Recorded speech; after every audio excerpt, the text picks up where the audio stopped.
कल तुम्हें जाना ही होगा, मना मत कर। मैं सोचता रहा कि नहीं जाऊंगा। वे बोले, क्या तू हमारा कहना नहीं मानता? हमारा कहा मान। तू बहुत दुष्ट है, तुझे जाना ही होगा।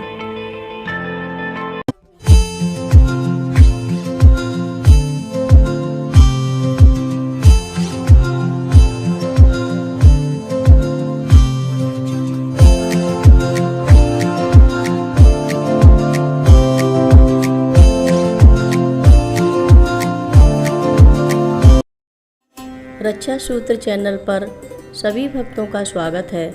हम सभी भक्तों को महाराज जी की अद्भुत पावन कथाएं सुनाने जा रहे हैं। कृपया सभी भक्त ध्यान से सुनें।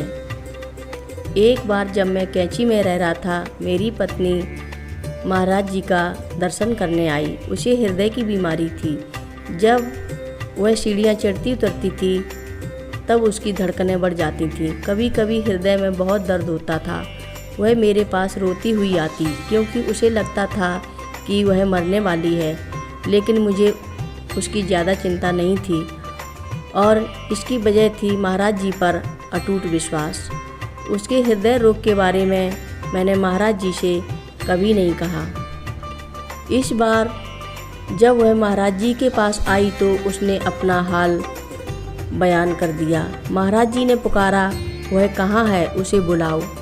मैं आया तो महाराज जी बोले, यह क्या है? यह बीमार है और तुम इसकी परवाह नहीं करते। वे इसी तरह डांटते गए और मैं कुछ नहीं बोला, क्योंकि मैं जानता था कि महाराज जी अंतर्यामी हैं। मैं सोच रहा हूँ वह अच्छी तरह जानते हैं। वे हमारे विचारों का उत्तर देते हैं जैसे हमने उन्हें बता दिया हो। हम सोचते हैं और वे बोलते हैं। मैं सोचने लगा, मुझे क्यों कुछ करना चाहिए जब सब कुछ उन्हीं के हाथों में है। वे जोर से बोले, नहीं, वहाँ एक डॉक्टर है, आगरा चले जाओ। वह हृदय रोग विशेषज्ञ हैं, वह एक योग्य शिष्य हैं। फिर महाराज जी पास ही खड़ी एक माई की ओर रूख कर कहने लगे, इसे बता दे कि मैंने तुम्हारे रिश्तेदार को उसके पास कैसे भेजा। वह डॉक्टर बड़ा संत है। माई बोली, जब मैंने डॉक्टर को वह चिट्ठी दिखाई तो महाराज जी ने हमारे पास भेजी थी, तो वह मेरे रिश्तेदार का इलाज करने दौड़कर घर आया। और क्या हुआ? महाराज जी ने पूछा। हाँ, 2 या 3 दिन के भीतर ही वह ठीक हो गई। माई ने कहा, देख जरा देख, ये क्या कहती है? वह हमारा योग्य शिष्य है। तुम जाओ, कल तुम यहाँ से रवाना हो जाओ। यदि तुम्हें पैसों की ज़रूरत है तो हम दे देंगे। तुझे जाना चाहिए। महाराज जी एक सांस में कह गए। मैंने अपने मन में सोचा, ठीक है महाराज जी, आप इतने महान हैं, मुझे वहाँ जाने की कोई ज़रूरत नहीं है।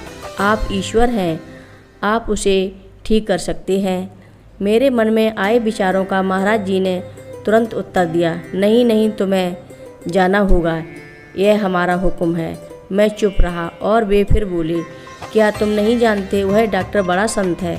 जैसे ही वह उसका दर्शन कर लेगी वैसे ही ठीक हो जाएगी। तुम जाओ, कल तुम्हें जाना ही होगा, मना मत कर। मैं सोचता रहा कि नहीं जाऊंगा।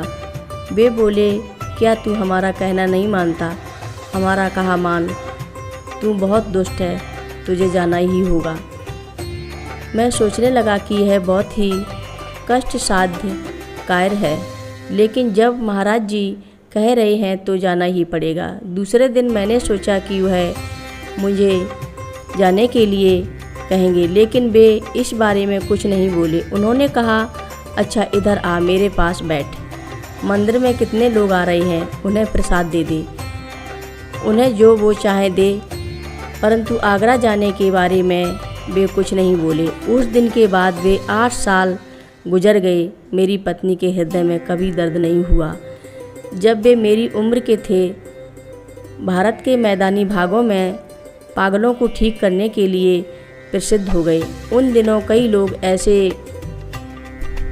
लोगों को जंजीरों में जकड़कर महाराज जी के पास लाया जाता था। बाद में वे पागलों को बालाजी हनुमान मंदिर भेज देते थे, परंतु महाराज जी में इतनी शक्ति थी कि वे एक शब्द या एक दृष्टि या एक उंगली के इशारे मात्र से ही उनके दिमाग को ठीक कर देते थे। दिमागी विकृति हमेशा हमेशा के लिए दूर हो जाती थी।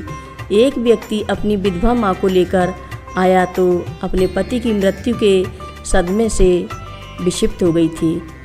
वह कई वर्षों से महाराज जी की भक्त थी, परंतु उनके दर्शन के लिए बहुत कम ही जाती थी। इसलिए उसका लड़का उसे इस भरोसे से महाराज जी के पास लाया था कि वह सामान्य हो जाएगी। महाराज जी अपने कमरे से बाहर आए तो मुझे यह देखकर दुख हुआ कि वह आदमी अपनी माँ के साथ दूर खड़ा था और महाराज जी को पश्चिमी नौजवान लोग घेरे हुए थे।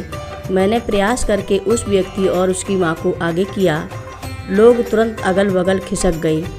फिर महाराज जी उस विधवा को कमरे में ले गई, जो देर तक उनके साथ रही। बाहर आई तो बिल्कुल बदली हुई लग रही थी, प्रसन्नचित्त थी। मैं इससे बहुत प्रभावित हुआ। उस विधवा के पुत्र और पुत्री भी अत्यंत भाव विभोर हो गए। हर रोज़ महाराज जी की कथाएं सुनने के लिए रक्षा सूत्र चैनल को अवश्य सब्सक्राइब करें, शेयर करें और लाइक करें। घंटी बजाना ना भूलें। कमेंट बॉक्स में लिख भेजें, जय नीम करोली बाबा जी महाराज। महाराज जी की लीलाएं अपरंपार हैं, वो दुनिया से परे हैं। बोलो नीम करोली बाबा जी महाराज की जय बोलो।